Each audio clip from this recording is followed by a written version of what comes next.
Kakšen je namen današnje prireditve in koliko je dobitnikov?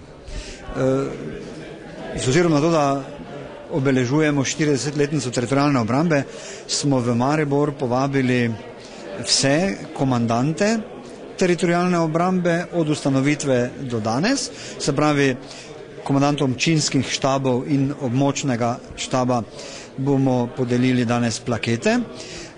Potem smo pa povabili tudi pripadnike, ki so v rezervni sestavi bili na najodgovornejših mestih kot komandanti brigad v pokrajini Maribor in pa seveda tudi posameznih odredov.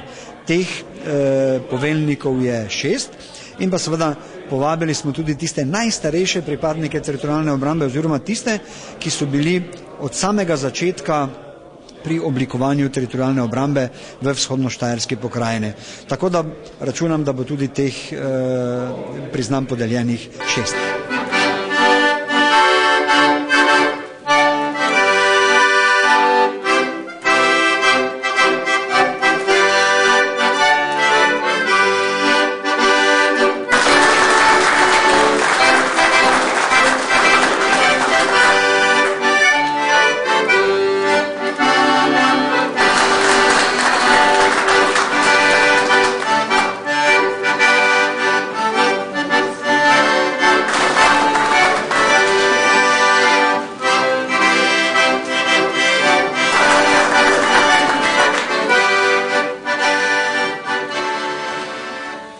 Kako bi vi kot župan Mestne občine Maribor ocenili pomembnost teritorialne obrambe? To pomembnost lahko ocenim tudi kot bivši pripadnik oboroženih sil v času leta 1991.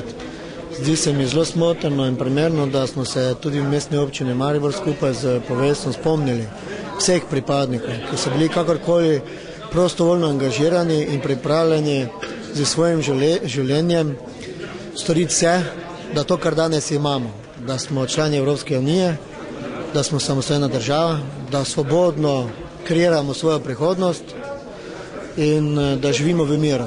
In to je bila prava odločitev pred 40 leti in jaz sem prepričan, da zgodovina nas uči, da je potrebno imeti primerno organizacijo, da zagotovi svojo identiteto naroda.